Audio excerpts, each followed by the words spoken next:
At 6 years old, most kids are still learning how to sit still in a classroom. Ji-yong was learning how to stand under stage lights, not as a cute school performance, as a real debut, a real camera, a real audience. The kind of early spotlight that doesn't just build confidence, it rewires childhood. Because when you grow up being watched, you don't learn how to be normal. You learn how to perform being normal. Hard cut to the future. G-Dragon, king of K-pop, fashion icon, trend maker, the man who can wear anything and make the world copy it the next morning.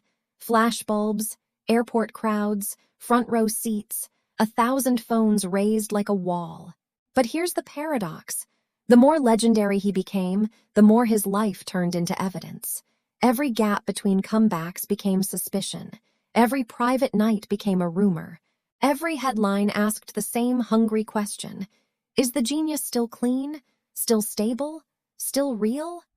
Because Ji-yong's story isn't just rise to fame.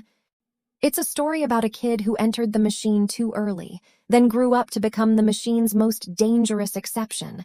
An idol who writes, produces, designs, and refuses to stay in one box. And when you refuse boxes, the world starts building cages. This isn't a Wikipedia biography. This is a countdown. From a boy who learned the language of applause before he learned adulthood, to an artist who became bigger than his group, bigger than his era, then found himself standing in front of the harshest stage of all, public judgment. So the hook isn't, will he make it? He already did. The hook is sharper. When a child becomes a legend, does the world eventually demand a punishment for the myth? Ji-yong's childhood didn't unfold in quiet, ordinary chapters. It unfolded in rehearsal rooms, backstage corridors, and the strange in-between space where a kid is praised for being talented, but silently pays for it with normal life. When you debut that young, adults clap for your confidence, yet nobody really asks what it costs to develop identity under a spotlight. Ji-yong learned attention early, and attention is addictive. It teaches you a dangerous equation. If people cheer, I exist. If they stop, I vanish. But even as a kid, he wasn't just performing, he was absorbing. He watched how songs were built, how dancers hit counts, how outfits created character. And somewhere in that observation, a personality started forming that would later define G-Dragon. He didn't want to be the product. He wanted to design the product. Most trainees want a debut. Ji-yong wanted authorship, control, a signature that couldn't be replaced by the next new face. His path into the idol system began early, and it was not gentle. Training is repetitive by design.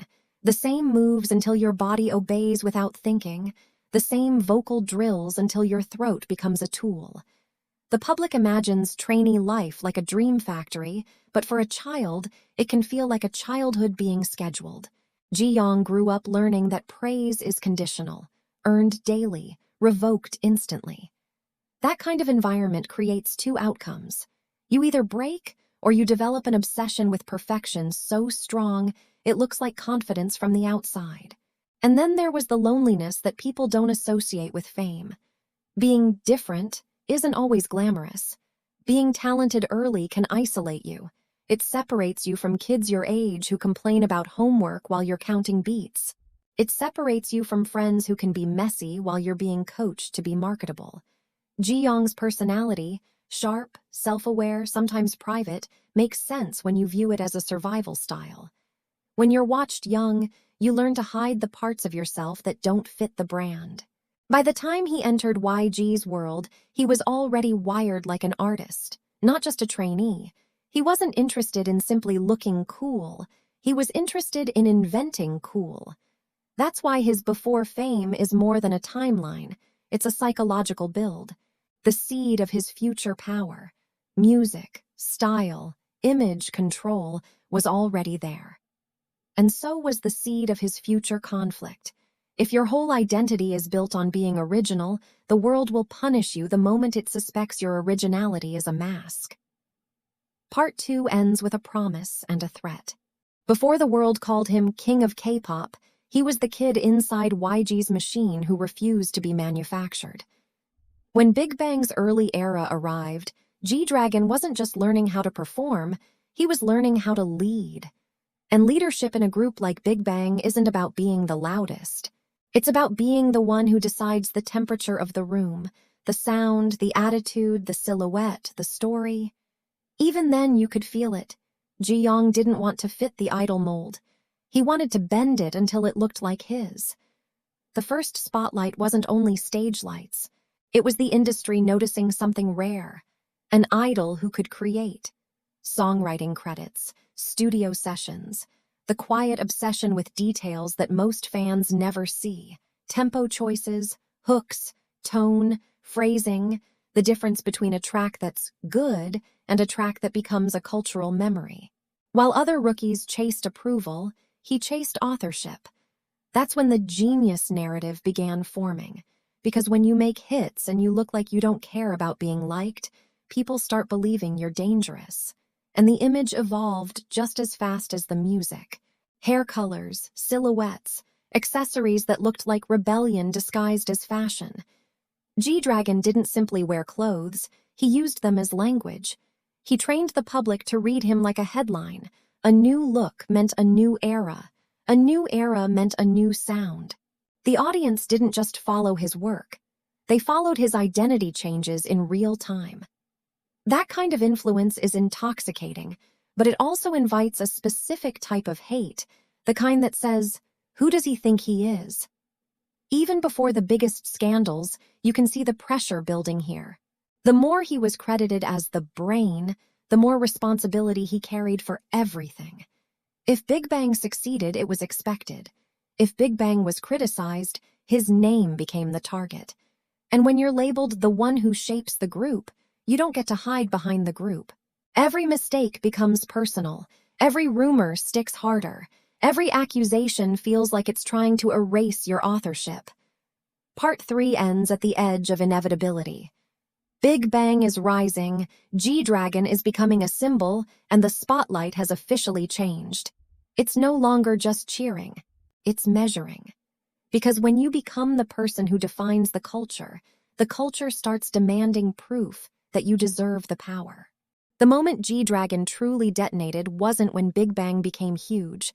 Big Bang was already huge. The detonation happened when Ji-yong proved he could stand alone and still shake the culture. His solo era didn't feel like a side project. It felt like a takeover. The music hit like a confession with teeth, catchy enough to dominate charts, sharp enough to split opinions. Some people called it genius, others called it arrogance.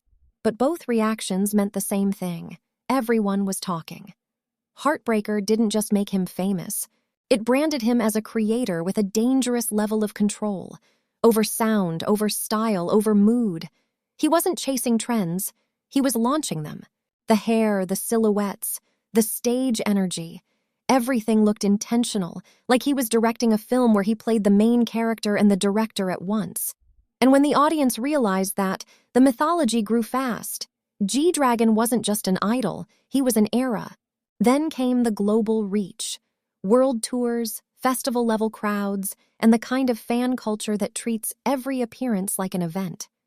A single airport look would trigger articles, reposts, copycats by the next morning. His collaborations and fashion presence blurred the line between Kpop and high fashion, between music celebrity and cultural architect. He wasn't only selling songs, he was selling an identity people wanted to wear. But an explosion always has a shadow. The higher he climbed, the more the public demanded he remain iconic at all times. When you become a symbol, you stop being allowed to be inconsistent. Every comeback has to redefine the industry. Every silence has to mean something. Every break becomes a rumor factory. Success turns into expectation, and expectation turns into pressure so intense it starts to distort reality. Part 4 ends at the peak. G-Dragon as a global icon. Solo power, cultural power, fashion power, standing inside a spotlight so bright it begins to feel like heat. Because the next chapter isn't about whether he can create. It's about whether he can survive what the world does to creators who become too big to control. The public loves a genius, until the genius becomes too powerful to ignore. And G-Dragon didn't just become famous, he became symbolic, the face of an era, the blueprint others copied. Which is exactly why the drama around him always hit differently. Not like gossip, but like a cultural argument. When you're the person who defines the vibe, every accusation feels like an attempt to rewrite history. Wave 1, 2011, the first real scar. A drug investigation tied to marijuana didn't just threaten a comeback, it threatened the myth, because idols aren't judged like normal people. They're judged like moral products. The headlines weren't just asking, did he do it? They were asking, is he still worthy? Even after the legal outcome, the damage lived in the public imagination. In Kpop, a scandal doesn't end when the case ends. It ends when the internet gets bored. And the internet rarely gets bored of a legend. From that point on, every future rumor had a shortcut. Remember 2011? One event becomes a permanent lens. Wave 2, military service, when even duty becomes drama. For most men, enlistment is a pause. For G-Dragon, it became a microscope. His every move in uniform was treated like content, where he was stationed, what he wore, what he received, how fans reacted. Reports about overwhelming fan letters and attention didn't sound like celebration, they sounded like disruption. The message was clear. Even when he tried to step away from celebrity, celebrity followed him into the most regulated space in Korea. Military service didn't clean the narrative. It intensified it, because it proved he couldn't disappear. And when a star can't disappear, the public starts hunting for what they think is hidden. Wave 3, 2023, the trial era, and the fight for innocence. Years after 2011, another drug-related investigation pulled his name back into the loudest kind of spotlight. This time, it wasn't just fans and haters. It was the entire news cycle moving in one direction. Suspicion first, confirmation later. He publicly denied wrongdoing, and the case became a live performance of pressure. Police questioning, headlines updating by the hour, social media turning uncertainty into certainty. And when reports later said he was cleared, it revealed the ugliest truth of modern fame. Being cleared doesn't erase the clip that went viral. It doesn't delete the first impression. The algorithm never updates its apology. Across these 3 waves, the same pattern repeats. G-Dragon isn't only judged for actions, he's judged for what he represents. Rebellion, influence, a kind of freedom that makes people uncomfortable. That's why his scandals always feel like more than scandals. They feel like society trying to decide whether a boundary breaker should be allowed to exist without punishment. And that's the real cost of being an icon. You don't get one life. You get the life you lived, and the life the public invented. G-Dragon survived because he understood something most people learn too late. Talent builds fame, but control over your narrative is what keeps you alive inside it. If you rewind his life, the most shocking part isn't the fame, it's the timing. Ji-yong entered the spotlight as a child before he even had the space to become a normal person. And then he grew up into G-Dragon, an artist who didn't just ride the K-pop wave, but helped shape the ocean. That's the then versus now that matters, from a boy learning applause too early, to a man learning how to survive the punishment that comes with influence, because the world doesn't treat icons like humans, it treats them like tests. G-Dragon was celebrated for being different, then judged for not behaving like everyone else. He was praised for breaking rules in music and fashion, then attacked when the public suspected he broke rules in life. And even when cases end, the rumor afterimage stays, because the internet doesn't remember outcomes as loudly as it remembers accusations. But here's the payoff. He survived the one thing that destroys most trendsetters, being copied. G-Dragon's power was never just the hair, the outfits, or the headlines. It was authorship, the ability to create a new language, then move on before the world could trap him inside it. That's why every return feels like a cultural reset, not because he's perfect, but because he's unrepeatable. So the final question isn't whether he's clean enough for the public, it's whether the public is mature enough to let an artist be complex without demanding a sacrifice. Legends don't last because they never fall. They last because they fall, get judged, and still come back, holding on to the one thing nobody can manufacture: identity.